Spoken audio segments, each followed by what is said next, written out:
Bonjour à tous, dans cette vidéo je vais vous expliquer comment s'organise l'année universitaire. On va rentrer un peu plus en détail dans votre futur emploi du temps et dans votre futur rythme de travail. Alors l'année universitaire se déroule selon un calendrier spécifique. Comme on l'a déjà vu, elle est divisée en 2 semestres.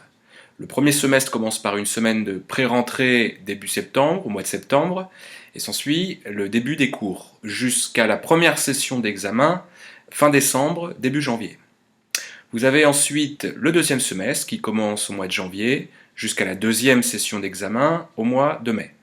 Sachez qu'il existe une session d'examen de rattrapage si vous n'avez pas réussi à valider un de vos premiers semestres, alors vous avez une deuxième chance.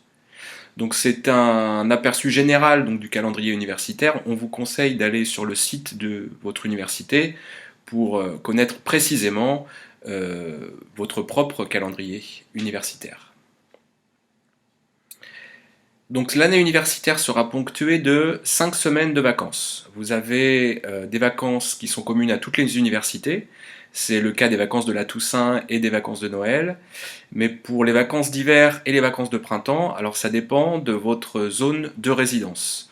En France, il y a plusieurs zones, 3 zones de résidence, et en fonction de ces zones, les dates changent. Donc à vous de vérifier, encore une fois, pour avoir les dates précises de vos futures vacances. Si on rentre un peu plus en détail dans votre emploi du temps hebdomadaire. Donc on a vu que vous allez suivre des cours qui sont rattachés à des unités d'enseignement. Eh bien, chaque enseignement est divisé en 2 types de cours. Vous avez tout d'abord ce qu'on appelle des cours magistraux, ou des CM, et des travaux dirigés qu'on appelle des TD. Dans les filières scientifiques, on appelle ça des TP. Alors, quelle est la différence entre ces 2 types de cours? Dans un cours magistral, vous êtes en grand groupe, plusieurs centaines parfois, dans un amphithéâtre. Dans un cours de travaux dirigés, ça se passe dans une salle plus petite, en petits groupes. Dans un cours magistral, l'enseignant expose les bases de votre discipline et c'est très théorique, et tandis que vous mettez tout ça en application, en pratique, lors des cours de travaux dirigés. Enfin, dans un cours magistral, que l'enseignant parle et expose et vous prenez des notes. Alors que dans un cours de travaux dirigés, vous êtes beaucoup plus actif, vous pouvez travailler en groupe, et souvent les enseignants sont plus disponibles pour répondre à vos questions. Alors je reviens un petit peu au descriptif de formation que j'ai utilisé dans la vidéo précédente. Donc on retrouve nos enseignements, les crédits ECTS rattachés à chaque enseignement, et donc vous avez la répartition pour chaque enseignement entre CM, cours magistral, et TD, travaux dirigés. Voilà. Parlons un peu maintenant de votre futur rythme de travail.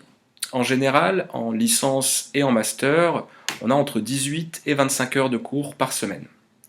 Souvent, les universités conseillent de consacrer à peu près le même volume horaire pour le travail personnel.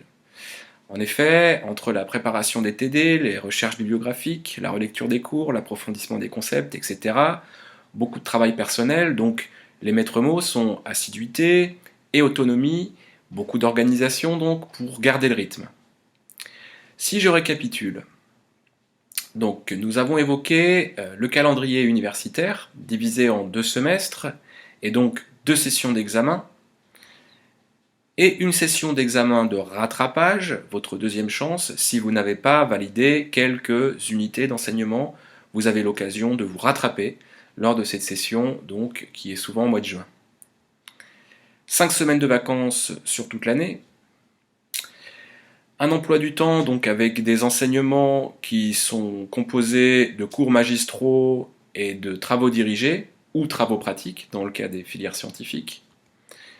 Et enfin, 18 à 25 heures de cours par semaine en général, ça peut être un peu moins, ça peut être un peu plus. Et donc à vous de vous organiser pour commencer et faire tout votre travail personnel en vue de bien réussir aux examens.